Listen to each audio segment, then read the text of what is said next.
Alright guys, welcome back. This is Killer Panda and we are playing the Banner Saga. Last time we left off, we busted into a meat hall and messed up some such and suches. Some sculfings. Yeah, they're people. They're kind of people. The kind of people we don't take kindly to. So we messed them up, we went to the docks, we met some Varls, and now we're trying to find a place to sleep.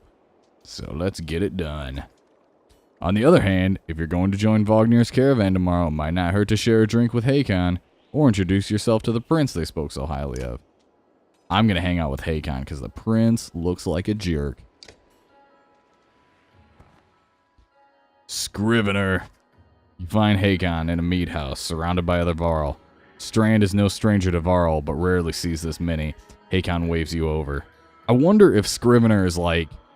I wonder if that's like a Varl word. I'm gonna have to Google it after this is over. But rest assured, I'm doing another episode before I end this certain play session, so I won't know what it means for the next episode.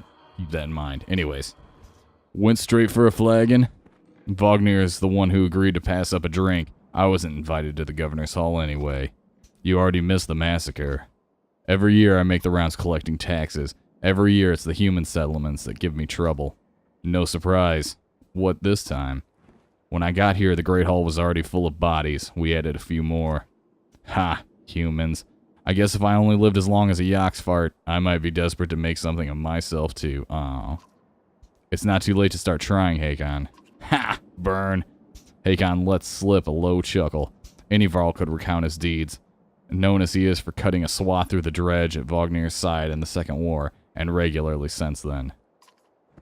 Down here I'm a glorified bodyguard. You might have a point. Just another reason to get back to Grofheim. Soon enough, I imagine. You drink until the meat house becomes overbearing, then step back into the cool air outside.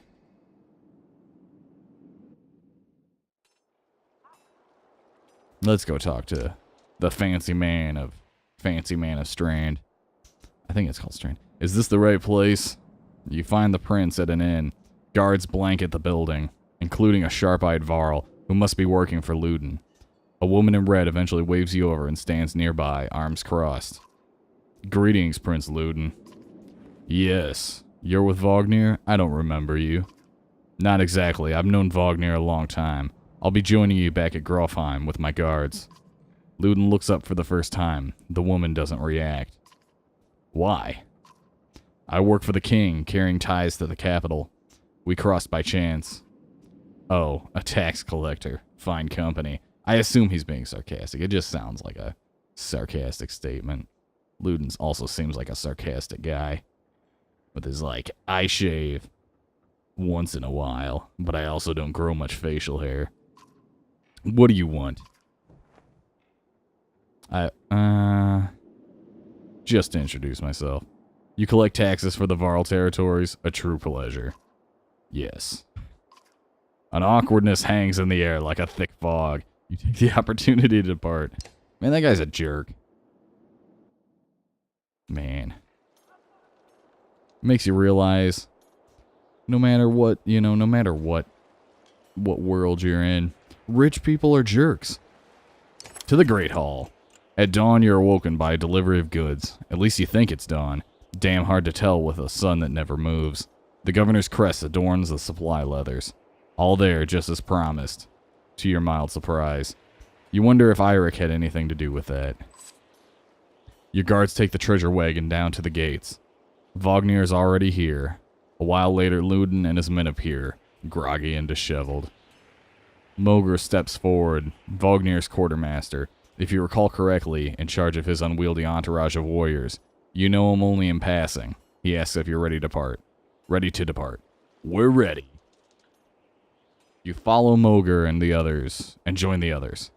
Usually the smaller doors set into the gates would be enough to enter or leave the city, but the town guards have been told to push them open entirely. They mutter things under their breath that are best not heard. Perhaps the governor expected you to draw a crowd, but there's nothing of the sort, just frustrated, tired people. It summarizes Strand well as a whole, you think. And we're off. Going, going, going. We're going on an adventure. Man, that banner looks awesome. That's some sweet animation going on there. Yeah, this game's gorgeous. I'm really impressed. It's got a look unlike absolutely any other game. And that's awesome. It's really cool to see, you know, new stuff coming out. The caravan stops for the day. A gift, says Mogr, cracking open mead casks. From our gracious friend, the governor of Strand. Hours pass with raucous laughter as the mead is passed throughout the camp. I'm gonna drink a lot. It's not often you get the chance to relax on the road. The odds of something happening to the treasure cart is low, especially in this company, so you take advantage. Aw, yeah. Party. Party, party, party. You rise groggily, the campsite a casualty of merriment. Mogr is already kicking warriors awake when you spot Luden stalking your direction. He sidesteps sleeping bodies. Better wake up, you nudge Vognir. You're needed. Uh-oh. Did they get into the treasure? Ah, it's Luden. Always a pleasure. You look well rested. Vognir releases a caged yawn and receives a hard-eyed stare in return. How long to Gruffheim? Ha! We're only 2 days out of Strand, you know. Come, I'll show you on a map.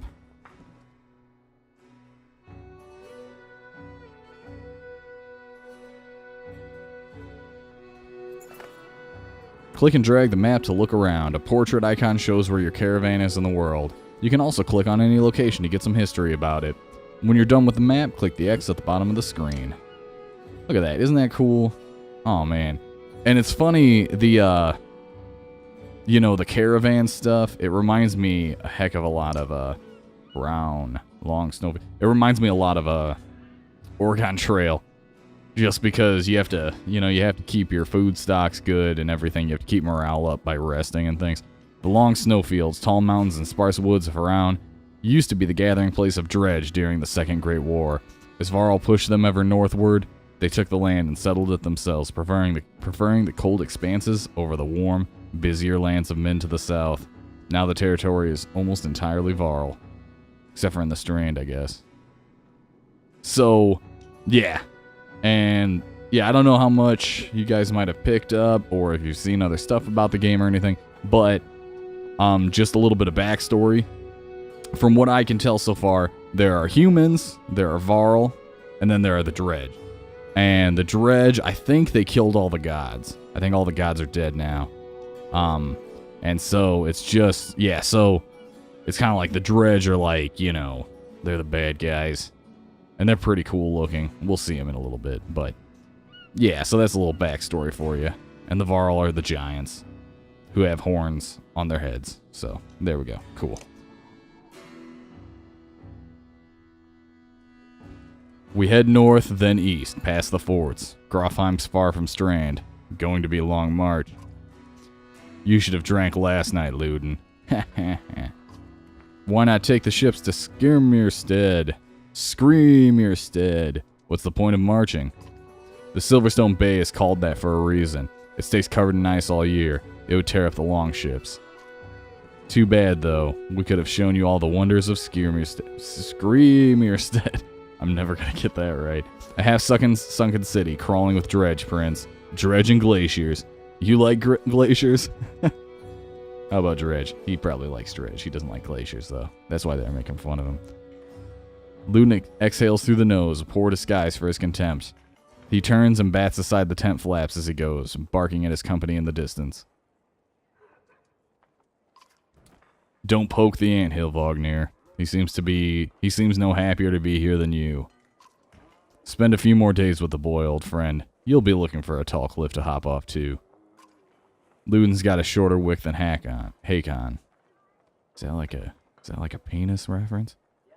Maybe. Oh no, it's like, what does it take to make him mad, I think. Yeah, that's probably it. He's got some cool horns.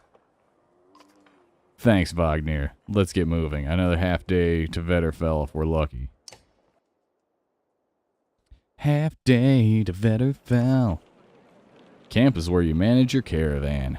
During travel, you can enter a camp at any time by clicking the camp button on the travel HUD. While at camper in towns, you can upgrade your allies or equipped item in the heroes' tents. You can pass time by using the rest tent. Resting will improve the caravan's morale. High morale will reduce casualties in war and affect your willpower in combat. Each passing day will use supplies, so only rest when necessary. The training tent will allow you to safely try out any characters in a mock battle. Click leave at the bottom of the campsite when you're ready to get back to the road. To the hero's tent.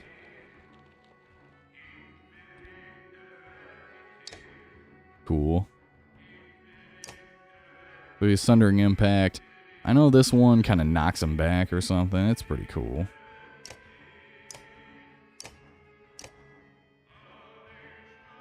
I don't know. Okay. Yeah, I don't quite understand that part, but Grunolf. Look at Grunolf. He's a creepy looking guy, but I like him. I'm in favor of him. Cool. So we leveled him up. Yeah. 2 points of it. Oh, I get to distribute points. I've never done that. And that's why. Should I do that? Yeah, I just want him to be super damage based, so that'll be the way to go. I won't worry about armor with him, I don't think. Nobody else has any points, so okay. Well, cool. Yeah, that's fine. Awesome. Cool. And on that note, I think we're going to stop it here. Thanks a lot for watching, guys. Make sure to like, comment, and subscribe. And yeah, thanks a lot. Bye.